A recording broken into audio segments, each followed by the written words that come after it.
कहानी एक ऐसी कहानी है जिसमें एक शख्स को अपनी ही बीवी के कत्ल के इल्जाम में पुलिस गिरफ्तार करती है। गिरफ्तार करने के बाद उससे पूछताछ करती है, उसके 2 भाई को भी गिरफ्तार करती है और फिर आखिर में सर्कमस्टेंशियल एविडेंस के आधार पर पुलिस उस महिला के पति को 20 साल कैद की सजा देती है, जबकि उनके दोनों भाइयों को सबूत मिटाने के इल्जाम में 2 और 3 साल की। करीब 10 साल उस शख्स को जेल गए हुए हो गया, बल्कि 11वां साल है। वो जेल के अंदर है।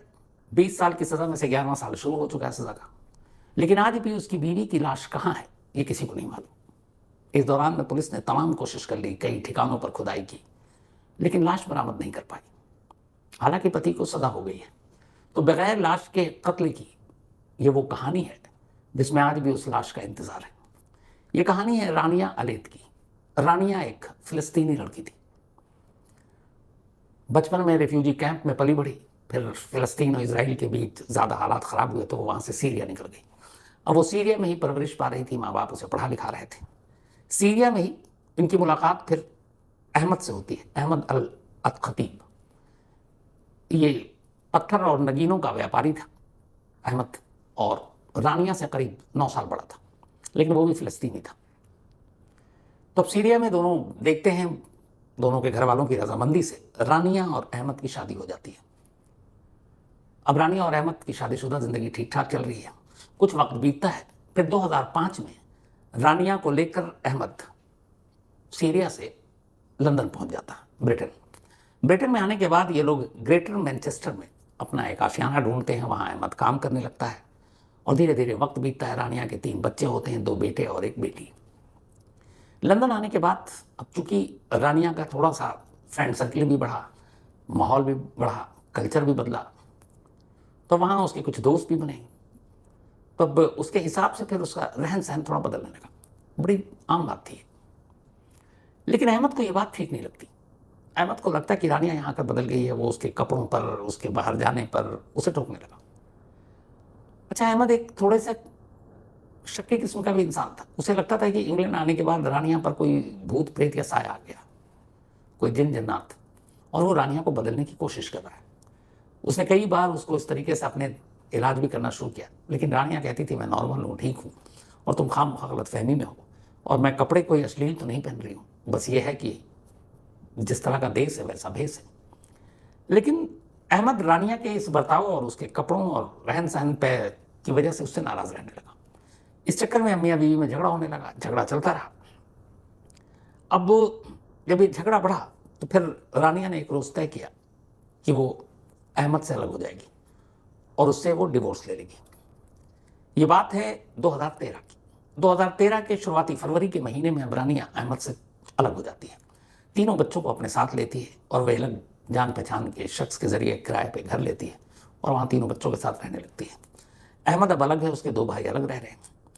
अब रानिया को अपनी ज़िंदगी भी जीनी थी, तो वो एक कॉलेज में एडमिशन ले लेती है इंग्लिश लैंग्वेज पढ़ने के लिए, और साथ ही वो ट्यूशन और बाकी चीज़ों के जरिए अपने बच्चों की परवरिश करने लगती है। सिर्फ 2-3 महीने हुए थे अलग हुए। अच्छा, जब ये अलग हुए इसके मामला ये कोर्ट में गया था। फिर रानिया ने कुछ एलिगेशन भी लगाए थे टॉर्चर, शोषण करने का, तो पुलिस में मामला था, अदालत में भी था। तो कोर्ट में ये मामला था और ये तय हुआ था कि रानिया 3 बच्चों के साथ रहेगी, लेकिन वीकेंड पे वो अपने 3 बच्चों को उसके फादर से मिलने देगी और फादर उसको अपने साथ घुमाएगा, जो भी है, क्योंकि बच्चे का हक उतना ही बाप का भी है। तो उस हिसाब से हर वीकेंड पे सैटरडे को रानिया अपने 3 बच्चों को लेकर जाती और अहमद के भाई के घर पर, अहमद के घर पर नहीं जाती, एक भाई अलग रहता था, अहमद के भाई के घर पर उन बच्चों को छोड़ देती और वापस चले जाती। फिर जो टाइम खत्म होता वापस जाती और बच्चों को वापस ले आती। तो ये पिछले 1-1.5 महीने से इस सिलसिला चल रहा था, क्योंकि फरवरी में दोनों अलग ही रहने लगे थे और अभी डिवोर्स ऑफिशियली हुआ नहीं था, कोर्ट में मैटर चल रहा था। इधर अब रानिया अलग रह रही है बच्चों के साथ, कॉलेज में एडमिशन ले लिया। अहमद को अब ये बात और रखने लगी। अब अहमद ने प्लान किया कि वो रानिया से बदला लेगा। इसी के बाद इस प्लान के तहत वो चाहता था कि रानिया को इस तरीके से मारे कि किसी को उसके ऊपर शक ना हो और कोई उंगली भी ना उठे। जून 2013, 7 जून 2013, रानिया को अपने बच्चों को छोड़ने के लिए वीकेंड पर उसके भाई के घर जाना था और यही तारीख और यही वक्त उसने चुना कि अब वो घर आएगी और फिर उसे मारेंगे। इन चीज़ों से बेखबर रानिया अपने तीनों बच्चों को लेकर अहमद के छोटे भाई के घर पहुंचती है और बच्चों को उनके हवाले कर देती है। बच्चों को हवाले करने के बाद रानिया वहां से निकल जाती है। फिर तय वक्त बीतता है। उसके बाद तीनों बच्चे जो है वो रानिया के साथ अब उसी घर से बाहर निकल रहे हैं। ये सीसीटीवी कैमरे में कैद है। लेकिन असलियत में जब रानिया उस घर में पहुंची उस दिन, तो बच्चों को छोड़ने तो गई, लेकिन उसके बाद कभी किसी को दिखी नहीं, वो नजर नहीं आई। इसके बाद हुआ ये कि इस जून के महीने के बाद अब रानिया को लोग फोन करें, फोन उठा नहीं दिए। फिर उसने मैसेज देना शुरू किया। फिर कुछ लोगों ने अहमद से पूछताछ शुरू की। अहमद ने कहा कि वो टर्की चली गई, उसकी ज़िंदगी में कोई नया शख्स आया और वो उसने शादी करने का फैसला किया और वो टर्किश है, टर्की का सिटीजन है, और वो वहीं चली गई। लोगों को बड़ा अटपटा लगा, रानिया के रिलेटिव को भी, खुद अहमद के भी रिलेटिव को भी। लेकिन इधर कुछ अब टेक्स्ट मैसेज आ रहे हैं रानिया के मोबाइल से और वो कह रही है कि मैं बिल्कुल ठीक हूँ, टर्की शिफ्ट हो गई हूँ और यहीं नई जिंदगी बिताएंगे। लोगों के गले ये बात नहीं पच रही थी कि रानिया अपने तीनों बच्चों से बहुत प्यार करती थी और तीनों बच्चे इस वक्त ग्रेटर मैनचेस्टर में यानी ब्रिटेन में थे और वो अकेले टर्की चली गई। ये लोग हजम नहीं कर पा रहे थे। लेकिन टेक्स्ट मैसेज आ रहा है। फिर लोगों ने पता करना शुरू किया। वो मैसेज, वो नंबर भी टर्की के हैं। कोई डाउट ही नहीं था कि वो लोकल कोई गुमराह कर रहा है, वो टर्की से ही आ रहे थे। अब सब परेशान कि ये मामला क्या। जून के बाद लगभग अब जुलाई का महीना आ गया। कई लोगों को शक था कि कुछ गड़बड़ है, तो कुछ रिलेटिव अब पुलिस के पास और कुछ उसके कॉलेज के दोस्त जहाँ उसने एडमिशन लिया था वो पुलिस स्टेशन पहुंच जाते हैं जुलाई में। और जुलाई में पुलिस स्टेशन जाने के बाद कहते हैं कि रानिया गायब है जून से, और उसका हस्बैंड कह रहा है कि वो टर्की गई है, लेकिन उन्हें डाउट है कि रानिया के साथ कुछ हो गया है, पुलिस तफ्तीश करे। अब पुलिस तफ्तीश करती है। 2 जुलाई को ये मामला पुलिस के पास पहुंचता है। 7 जून से मिसिंग, 2 जुलाई को ये रिपोर्ट पहुंची। अब जब रिपोर्ट पहुंची तो पुलिस ने अपनी तरफ से तफ्तीश शुरू की, सीसीटीवी फुटेज खंगाला, सारी चीजें देखी, बट कहीं से भी कोई क्लू नहीं मिल रहा है। आखिरी बार जब वो रानिया अपने तीनों बच्चों को लेकर गई तो वापस उस घर से निकलते हुए सीसीटीवी कैमरे में, और फिर वहां से वो गायब है। तो ये भी नहीं कि उस घर के अंदर कुछ हुआ, लेकिन कई ऐसी चीजें थी जिससे सिर्फ एक ही शख्स जो है वो शक के घेरे में था, और वो रानिया का हस्बैंड अहमद। अब ग्रेटर मैनचेस्टर पुलिस ने अहमद को उठाया। अहमद को उठाने के साथ साथ अलग से उसके दोनों भाई को भी उठाया, और उसके बाद पुलिस ने गेम खेला। अलग अलग पूछताछ हुई, सबके बयान मैच किए, सबके स्टेटमेंट अलग अलग। फिर पुलिस ने बताया कि तुम्हारे भाई ने एक बालिया बयान दिया, दूसरे ने ये कहा, तीसरे ने ये कहा। अब ये कंफ्यूज हो गए तीनों भाई कि सच में किसी एक भाई ने सच्चाई उगल दी है, और इसी कंफ्यूजन में फिर अहमद ने अपना जुर्म कबूल कर लिया। उसने कहा कि मैंने अपनी वाइफ रानिया को मार डाला। अब पुलिस ने कहा लाश, तो उसने कहा लाश करीब इस जहाँ पे रानिया आई थी मेरे घर के वहाँ से 87 किलोमीटर दूर एक हाईवे के किनारे ज़मीन में दफना दिया। पुलिस हाईवे के किनारे लेकर गई, लेकिन कोई लाश खुदाई हुई, कई जगह हुई। अब मीडिया में ये खबर आने लगी। इसके बाद अहमद बताता जाता और पुलिस खोदती जाती, लेकिन कहीं कोई लाश नहीं बरामद। लेकिन अब इधर पुलिस हैरान की, रानिया जिस दिन घर आई वो वापस में भी जा रही है। तो अगर रानिया को घर में ही मार दिया गया तो वापस कैसे जा रही है, और सीसीटीवी फुटेज में कैसे उसकी तस्वीर है। फिर जब पूरी कहानी आई तो कहानी ये थी कि ये पूरी एक साजिश का हिस्सा था।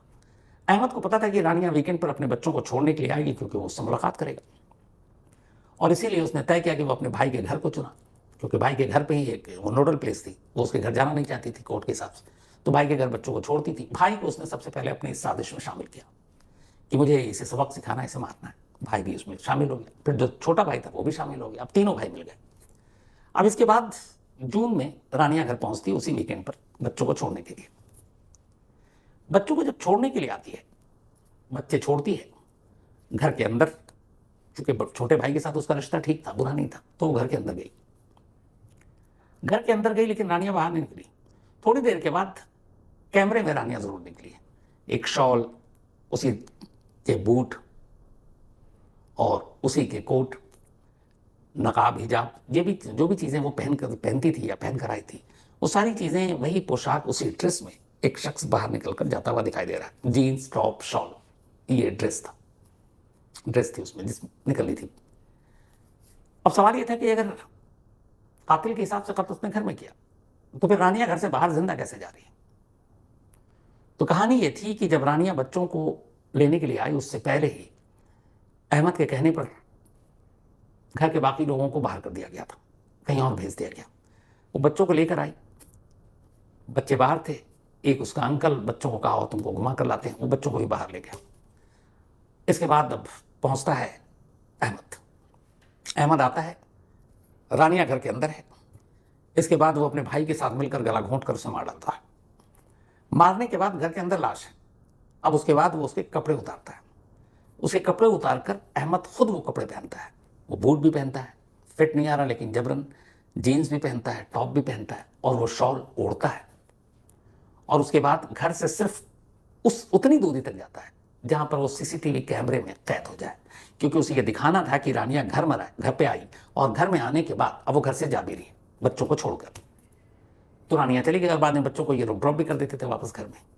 तो रानिया की लाश घर में पड़ी है, उसके कपड़े उतारे गए। कपड़े उतारने के बाद खुद उसके पति अहमद ने वो कपड़े पहने, घर से बाहर निकला। जब उसे यकीन हो गया कि वो घर के बाहर 2-3 सीसीटीवी कैमरे में कैद हो चुका है, रानिया बनकर उसी चाल में चलते हुए, तो फिर ये आगे जाता है जहां पे कैमरा नहीं है, वहां पे वो कपड़े बदलता है और फिर अपने असली रूप में, अहमद के रूप में घर के अंदर दाखिल हो जाता है।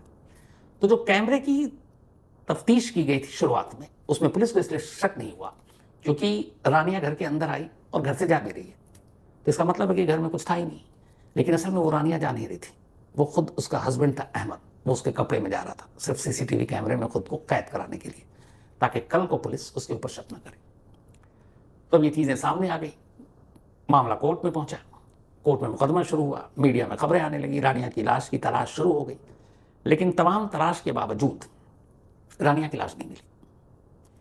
2013 का ये मामला था, 2016 आ गया, ट्रायल लगभग पूरा हो गया और कोर्ट ने अहमद को 20 साल कैद की सजा दी, कोई पेरोल नहीं इसमें, और उनके दोनों भाइयों को 3 और 2 साल की सजा थी। बाकी दोनों भाई तो रिहा भी हो गए। और इस दौरान में तमाम कोशिश कर ली, कहीं डिटेक्टिव लगा दिए, लेकिन कहीं से भी लाश बरामद नहीं हुई। कम से कम दर्जन ऐसी जगह बताई अहमद ने और उसके भाइयों ने कि हमने वहां लाश फेंकी। 1-2 बार इन्होंने कुछ नदियों के भी नाम ले दिए, अब नदी में भी गोताखोर गए, लाश नहीं मिली। लास्ट अभी इसी फरवरी की बात है, मतलब 10 साल के बाद पहली बार फिर एक खबर आई कि नॉर्थ यॉर्कशायर के थिर्क्स इलाके में A19 रोड, जैसे अपने यहाँ हाईवे होता है, वहां पे हमने लाश दफनाई थी। ये अभी फरवरी की बात थी। पुलिस ढूंढती रही, खुदाई करती नहीं, कुछ नहीं मिला। अब कुछ दिन पहले फिर पता चला उसी इलाके में एक और जगह पर लाश है। अब ये सोचिए 11 साल है, पुलिस ने खुदाई की, इस बार खुदाई में एक लाश मिली है, लेकिन वो लाश रानिया की है कि नहीं है ये पता नहीं। फॉरेंसिक जांच के लिए भेज दिया गया, DNA सैंपलिंग ले ली गई है बच्चों के, और अब करीब 11 साल के बाद एक हाईवे के किनारे, क्योंकि जो लोकेशन वो बता रहा था उन लोकेशन में से एक है लेकिन थोड़ा हटकर है, बट अभी पुख्ता तौर पर यह नहीं कहा जा सकता कि यह लाश रानिया की है।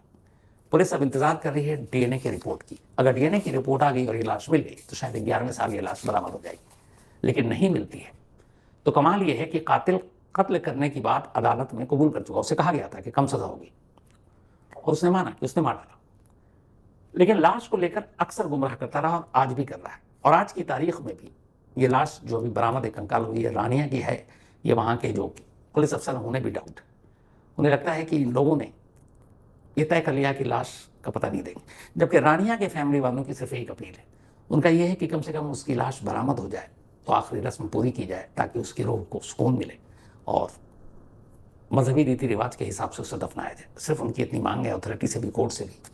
लेकिन कातिल सजा काट रहा है, अपनी सजा का आधा हिस्सा काट भी चुका है, लाश का सच बताने को तैयार नहीं। कैसे कैसे दुनिया में लोग कातिल और बाकी सब हैं कि जुर्म किया, सजा भुगत रहे हैं, इकरार जुर्म भी कर लिया, लाश का पता देने को तैयार नहीं। तो ये थी कहानी रानिया की।